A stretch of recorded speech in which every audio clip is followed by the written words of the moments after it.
ಎಲ್ಲರಿಗೂ ನಮಸ್ಕಾರ. ಇಂದಿನ ವಿಡಿಯೋದಲ್ಲಿ ರೆಫ್ರಿಜಿರೇಟರ್ನ ವಿದ್ಯುತ್ ಘಟಕಗಳನ್ನು ಹೇಗೆ ಪರಿಶೀಲಿಸುವುದು ಮತ್ತು ಬದಲಾಯಿಸುವುದು ಎಂದು ನಾವು ತಿಳಿಸಿಕೊಡಲಿದ್ದೇವೆ.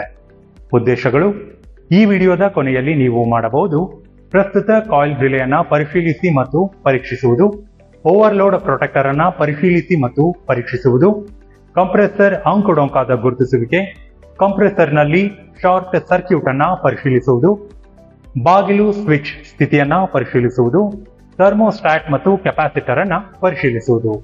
ಇದನ್ನ ಪ್ರಾಯೋಗಿಕವಾಗಿ ಮಾಡಲು ಅಗತ್ಯವಿರುವ ಉಪಕರಣ ವಸ್ತುಗಳನ್ನ ಸಂಗ್ರಹಿಸೋಣ. Screwdriver 10 millimetre tip 200 mm ಉದ್ದ 1 ನಂಬರ್. ಕಟಿಂಗ್ ಫ್ಲೈಯರ್ 200 mm ಉದ್ದ 1 number. Insulated nose plier 1 number. Philip screwdriver set 1 number. Ohmmeter ಅಥವಾ multimeter 1 number. Test board fitted with voltmeter ಮತ್ತು ಆಮೀಟರ್ 1 ನಂಬರ್. ರೆಫ್ರಿಜಿರೇಷನ್ ಎಲ್ಲ electric components direct ಮತ್ತು indirect 1 number. Current coil relay 1 number. OLP overloaded protector 1 number. 2 metre 1 square metre lead wire ಅವಶ್ಯಕತೆಗೆ ತಕ್ಕಂತೆ. 2 metre wire with crocodile clip ಅವಶ್ಯಕತೆಗೆ ತಕ್ಕಂತೆ.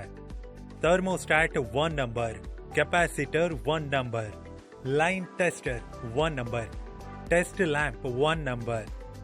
Insulation tape 1 number. Thermal fuse. Timer with motor terminal pin fan motor. Defrost heater fan motor. Megger. ವಿಧಾನ: ಕಾರ್ಯ 1. ಪ್ರಸ್ತುತ coil ರಿಲೇಯನ್ನು ಪರೀಕ್ಷಿಸಿ. ಹಂತ 1. ಓಮೀಟರ್ ಸಹಾಯದಿಂದ 4 ಮತ್ತು 5 ನಡುವಿನ ನಿರಂತರತೆಯನ್ನು ಪರಿಶೀಲಿಸಿ. ಹಂತ 2. 1 ಮತ್ತು 2 ನಡುವೆ ನಿರಂತರತೆ ಸರಿಯಾಗಿದ್ದರೆ ಪ್ರಸ್ತುತ ಕಾಯಿಲ್ ರಿಲೇಯ ಕಾಯಿಲ್ ನಿರಂತರತೆ ಸರಿ. ಸಾಮಾನ್ಯ ಸ್ಥಿತಿ ಮತ್ತು 4 ಮತ್ತು 5 ಮುಂದುವರಿಯುತ್ತದೆ. ಹಂತ 3. 5 ಮತ್ತು 6 ನಡುವಿನ ನಿರಂತರತೆಯನ್ನು ಪರಿಶೀಲಿಸಿ. ಸಾಮಾನ್ಯ ಸ್ಥಿತಿ ಬಳಕೆಯಲ್ಲಿಲ್ಲದಿದ್ದಾಗ 5 ಮತ್ತು 6 ತೆರೆದಿರುತ್ತದೆ ಮತ್ತು 5 ಮತ್ತು 6 ನಡುವೆ ಯಾವುದೇ ನಿರಂತರತೆ ಇಲ್ಲದಿದ್ದರೆ ರಿಲೇ ಸರಿ. ಹಂತ 4. ರಿಲೇಯನ್ನು ಮೇಲಕ್ಕೆ ಕೆಳಕ್ಕೆ ಇರಿಸಿ.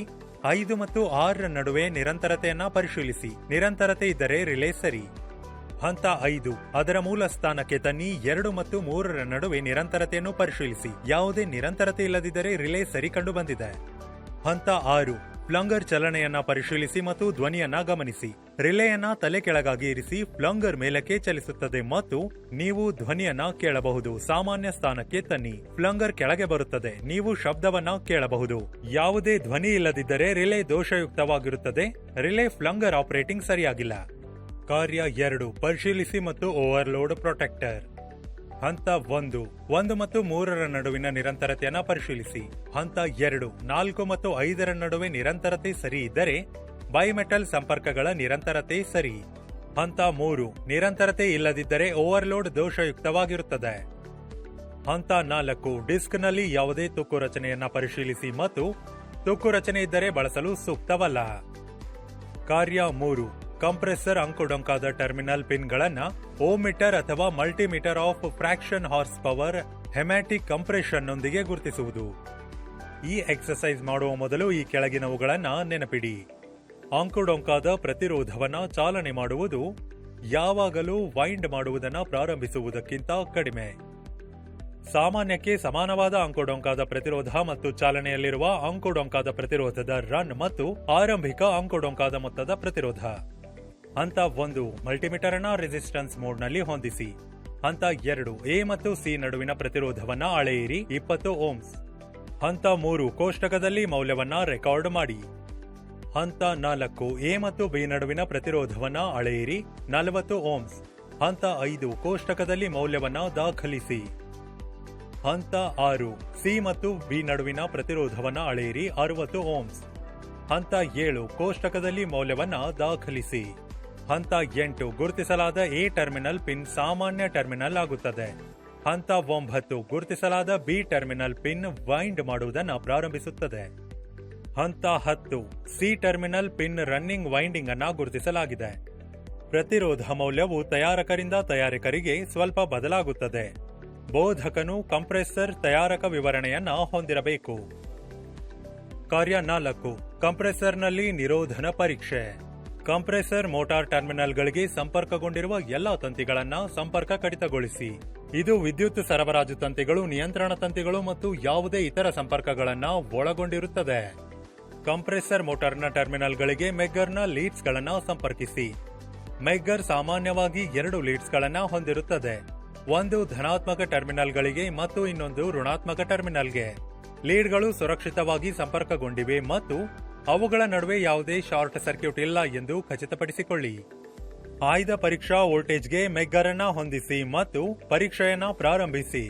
ಮೆಗ್ಗರ್ ಪರೀಕ್ಷಾ ವೋಲ್ಟೇಜ್ ಅನ್ನು ಕಂಪ್ರೆಸರ್ ಮೋಟಾರ್ನ ನಿರೋಧನ ವ್ಯವಸ್ಥೆಗೆ ಅನ್ವಯಿಸುತ್ತದೆ ಮತ್ತು ನಿರೋಧನ ಪ್ರತಿರೋಧವನ್ನು ಅಳೆಯುತ್ತದೆ.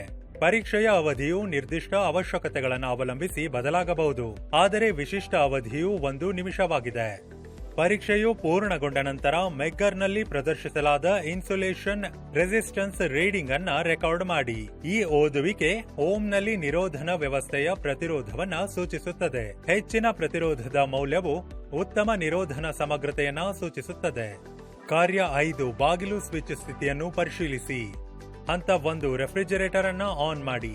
ಹಂತ 2 ರೆಫ್ರಿಜರೇಟರ್ ಬಾಗಿಲು ತೆರೆಯಿರಿ ಮತ್ತು ಕ್ಯಾಬಿನೆಟ್ ಬಲ್ಬ್ ಸ್ಥಿತಿಯನ್ನು ಪರಿಶೀಲಿಸಿ, ಅದು ಹೊಳೆಯಬೇಕು.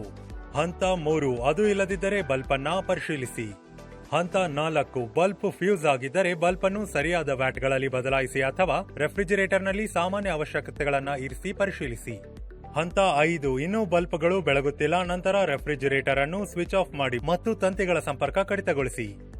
ಹಂತ 6 ಮಲ್ಟಿಮೀಟರ್ ಅಥವಾ ಪರೀಕ್ಷಾ ದೀಪದ ಮೂಲಕ ಸ್ವಿಚ್ನಲ್ಲಿ ನಿರಂತರತೆಯನ್ನು ಪರಿಶೀಲಿಸಿ, ಆನ್ ಮತ್ತು ಆಫ್ ಸ್ಥಾನ.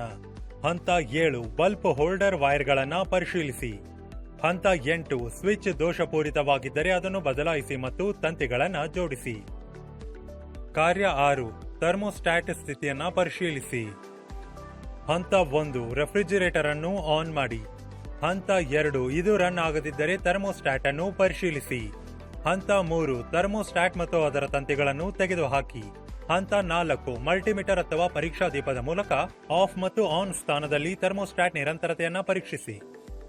ಕಾರ್ಯ 7 ಕೆಪಾಸಿಟರ್ ಪರಿಶೀಲಿಸಿ. ಎಚ್ಚರಿಕೆ, ಕೆಪಾಸಿಟರ್ ಟರ್ಮಿನಲ್ಗಳಲ್ಲಿ ಬೆರಳುಗಳನ್ನು ಇಡಬೇಡಿ, ಇದು ಚಾರ್ಜ್ ಆಗಬಹುದು ಮತ್ತು ಶಾಕ್ ನೀಡುತ್ತದೆ. ನಿರ್ವಹಿಸುವ ಮೊದಲು ಇನ್ಸುಲೇಟೆಡ್ ತಂತಿಯೊಂದಿಗೆ ಅದನ್ನು ಚಿಕ್ಕದಾಗಿಸಿ. ಹಂತ 1 ಪರೀಕ್ಷೆಗಾಗಿ ಕೆಪಾಸಿಟರ್ ಅನ್ನು ತೆಗೆದುಹಾಕಿ. ಹಂತ 2 ಕೆಪಾಸಿಟರ್ ಟೆಸ್ಟ್ ಸರ್ಕ್ಯೂಟ್ನಲ್ಲಿ ಕೆಪಾಸಿಟರ್ ಅನ್ನು ಸಂಪರ್ಕಿಸಿ. ಹಂತ 3 ತೋರಿಸಿರುವಂತೆ ಸರ್ಕ್ಯೂಟ್ನಲ್ಲಿ ಫ್ಯೂಸ್ ಡಿ ಅನ್ನು ಪರಿಶೀಲಿಸಿ. ಹಂತ 4 ಸರ್ಕ್ಯೂಟ್ ಪ್ಲಗ್ ಇ ಅನ್ನ ಆನ್ ಮಾಡಿ. ಹಂತ 5 ಚಾರ್ಜಿಂಗ್ ಸ್ವಿಚ್ ಬಿ ಅನ್ನ 1 ಅಥವಾ 2 ಸೆಕೆಂಡುಗಳ ಕಾಲ ಒತ್ತಿ. ಹಂತ 6 ಸರ್ಕ್ಯೂಟ್ ಪ್ಲಗ್ ಇ ಅನ್ನ ಆಫ್ ಮಾಡಿ.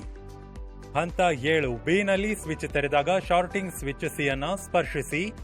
ಕೆಪಾಸಿಟರ್ ಉತ್ತಮವಾಗಿದ್ದರೆ ಸ್ವಿಚ್ ಸ್ಪಾರ್ಕ್ ಆಗುತ್ತದೆ. ಹಂತ 8 ಇದು ಮೊದಲ ಬಾರಿಗೆ ಸ್ಪಾರ್ಕ್ ಆಗದಿದ್ದರೆ ಕೆಪಾಸಿಟರ್ ಅನ್ನ ಘಟಕಕ್ಕೆ ಬದಲಾಯಿಸುವ ಮೊದಲು 2 ಅಥವಾ 3 ಬಾರಿ ಪ್ರಯತ್ನಿಸಿ.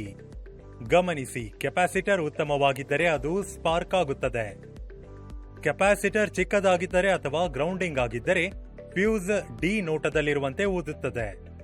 ಕೆಪಾಸಿಟರ್ ಚಾರ್ಜ್ ತೆಗೆದುಕೊಳ್ಳದಿದ್ದರೆ ಅದು ಸ್ಪಾರ್ಕ್ ಆಗುವುದಿಲ್ಲ, ಇದು ತೆರೆದ ಸರ್ಕ್ಯೂಟ್ ಅನ್ನು ಸೂಚಿಸುತ್ತದೆ. ಕೆಪಾಸಿಟರ್ ಪರೀಕ್ಷಕನ ಟರ್ಮಿನಲ್ಗಳಿಗೆ ಸಂಪರ್ಕ ಹೊಂದಿದೆ. ಎಚ್ಚರಿಕೆ, ಕೆಪಾಸಿಟರ್ ಅನ್ನ ಪರೀಕ್ಷಿಸುವಾಗ ಅದನ್ನು ರಕ್ಷಣಾತ್ಮಕ ಕೇಸ್ನಲ್ಲಿ ಇರಿಸಬೇಕು, ಏಕೆಂದರೆ ಸರ್ಕ್ಯೂಟ್ನಲ್ಲಿ ಹಾಕಿದಾಗ ಶಾರ್ಟ್ ಕೆಪಾಸಿಟರ್ ಸ್ಫೋಟಗೊಳ್ಳಬಹುದು. ರೀಕ್ಯಾಪ್: ಈ ವಿಡಿಯೋದಲ್ಲಿ ರೆಫ್ರಿಜರೇಟರ್ನ ವಿದ್ಯುತ್ ಘಟಕಗಳನ್ನು ಹೇಗೆ ಪರಿಶೀಲಿಸುವುದು ಮತ್ತು ಬದಲಾಯಿಸುವುದು ಎಂದು ನಾವು ಚರ್ಚಿಸಿದ್ದೇವೆ.